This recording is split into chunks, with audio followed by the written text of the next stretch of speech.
নমস্কার বন্ধুরা, সায়নিস কিচেনে আপনাদের সকলকে স্বাগত। আশা করি আপনারা প্রত্যেকেই ভালো আছেন। আজকে আমি বানাতে চলেছি বাঙালির অত্যন্ত জনপ্রিয় একটি রেসিপি, চিংড়ি মাছ দিয়ে মোচার ঘন্ট। তাহলে বেশি দেরি না করে আজকের রেসিপিটি শুরু করা যাক। চিংড়ি মাছ দিয়ে মোচার ঘন্ট বানানোর জন্য আমি মোচাটাকে প্রথমে ভালো করে কেটে ধুয়ে পরিষ্কার করে নিয়েছি।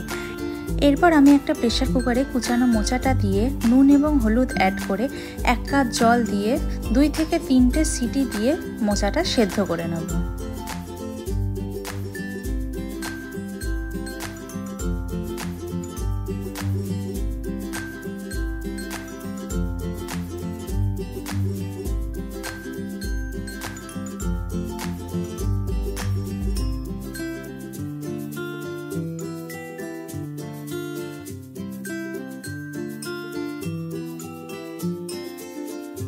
এরপর আমি আলু কেটে এরকম ছোট ছোট করে টুকরো করে ভালো করে ধুয়ে পরিষ্কার করে নিয়েছি। আমি একটা ভাজা মশলা তৈরি করে নেব। তার জন্য গ্যাস অন করে কড়াইয়ে শুকনো লঙ্কা এবং গোটা জিরে দিয়ে মোটামুটি 30 থেকে 40 সেকেন্ড মতন শুকনো খোলায় নাড়াচাড়া করে মশলাটা ভেজে তুলে নেব। মশলাটা ভেজে তুলে নেওয়ার পর আমি মশলাটাকে ভালো করে গুঁড়িয়ে নেব।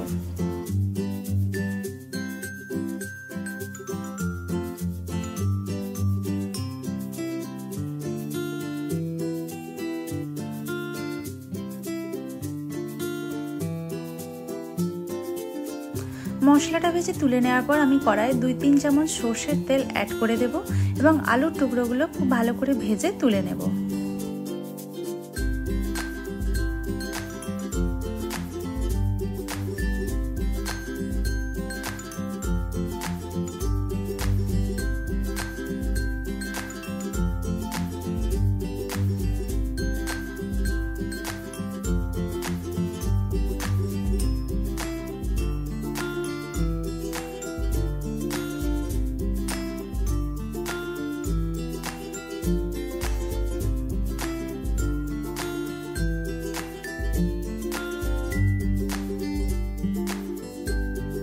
দেখুন আলুগুলো এখন মোটামুটি ভাজা হয়ে এসেছে। এবার আমি আলুগুলোকে কড়াই থেকে তুলে নেব।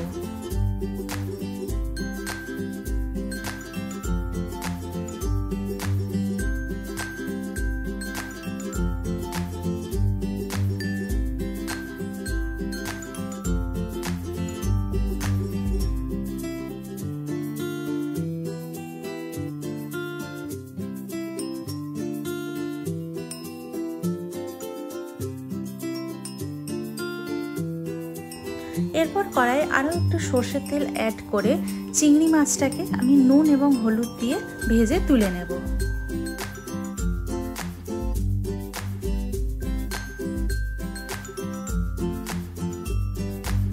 চিংড়ি মাছটা কড়াইয়ে দিয়ে দেওয়ার পর আমি একে একে স্বাদ মতন লবণ এবং হলুদ অ্যাড করে চিংড়ি মাছটা ভালো করে ভেজে তুলে নেব।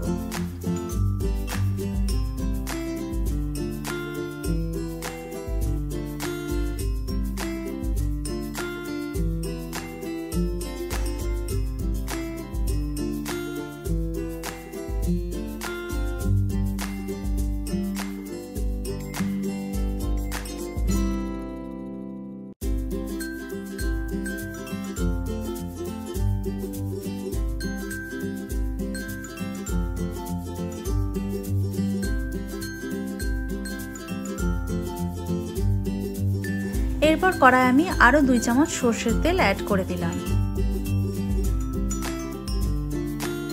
তেল গরম হয়ে এলে এতে আমি অ্যাড করে দিলাম গোটা জিরে, একটা তেজপাতা এবং একটি শুকনো লঙ্কা।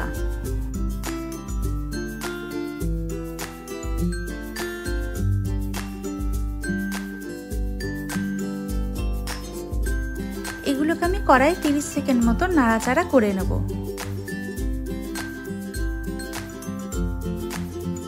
30 সেকেন্ড পর আমি কড়াই অ্যাড করে নিলাম কুচনো পেঁয়াজ। আমি পেঁয়াজ কুচিটা দিয়ে মোটামুটি 2 থেকে 3 মিনিট মতন মিডিয়াম টু লো ফ্লেমে পেঁয়াজটা ভেজে নেব, যতক্ষণ না পেঁয়াজের রঙটা গোল্ডেন ব্রাউন কালারের হয়ে যাচ্ছে।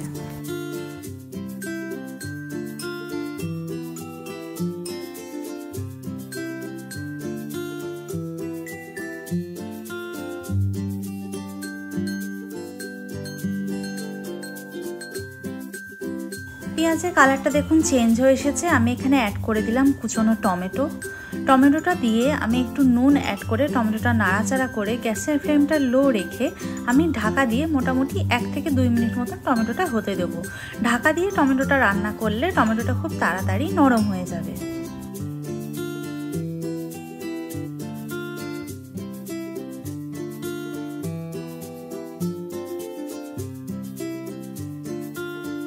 দেখুন টমেটোটা এখন ভালো করে নরম হয়ে এসেছে। আমি খুন্তির সাহায্যে টমেটোটা একটু ম্যাশ করে দিচ্ছি।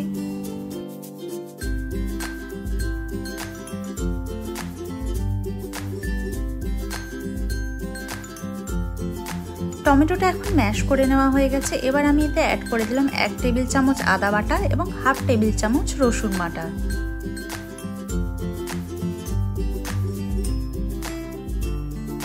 আদা এবং রসুন দিয়ে মশলাটা ভালো করে কষিয়ে নেওয়ার পর আমি এতে অ্যাড করে দেব সেদ্ধ করে রাখা মোচাটা।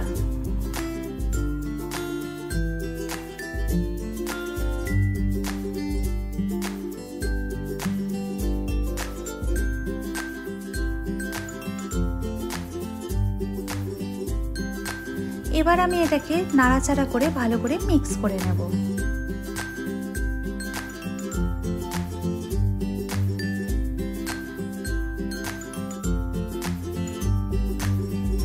মিক্স করে নেওয়ার পর আমি এতে অ্যাড করে দেব ভাজা মশলার গুঁড়োটা, যে মশলাটা আমি আগে শুকনো খোলায় ভেজে রেখে দিয়েছিলাম। মশলাটা অ্যাড করে আমি মোচাটা ভালো করে নাড়াচাড়া করে আরও 30 থেকে 40 সেকেন্ড মতন মিক্স করে নেব।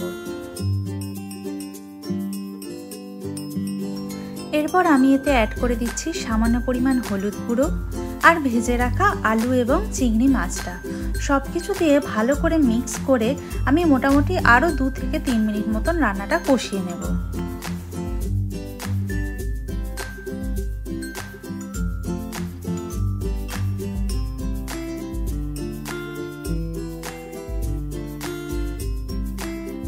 কষানোর সময় আমি বাকি ভাজা মশলাটাও অ্যাড করে দেব। ভাজা মশলা অ্যাড করার পর আমি এটাকে ভালো করে নাড়াচাড়া করে মিক্স করে আমি এতে মোটামুটি 2 থেকে 3 কাপ মতন জল অ্যাড করে দেব।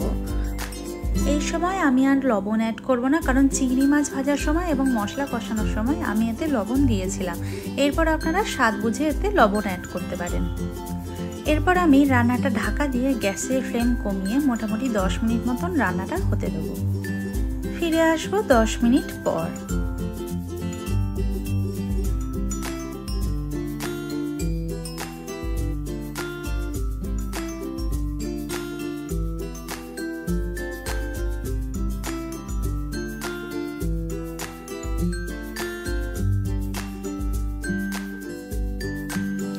ফিরে এলাম 10 মিনিট পর। দেখুন জলটা কিন্তু এখন শুকিয়ে এসেছে এবং আলুগুলোও সেদ্ধ হয়ে গেছে। আমার মোচার ঘন্ট কিন্তু প্রায় রেডি হয়ে গেছে। এরপর আমি এতে অ্যাড করে দেবো সামান্য পরিমাণ চিনি এবং 1 চামচ ঘি। শেষে ঘি ছড়িয়ে দিলে মোচার ঘন্টর ফ্লেভারটা কিন্তু আরও বেড়ে যাবে।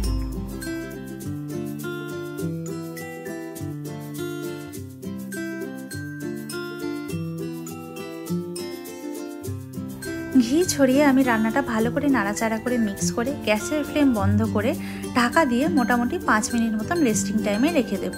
তারপর আমি এটা গরম গরম ভাতের সঙ্গে সার্ভ করব।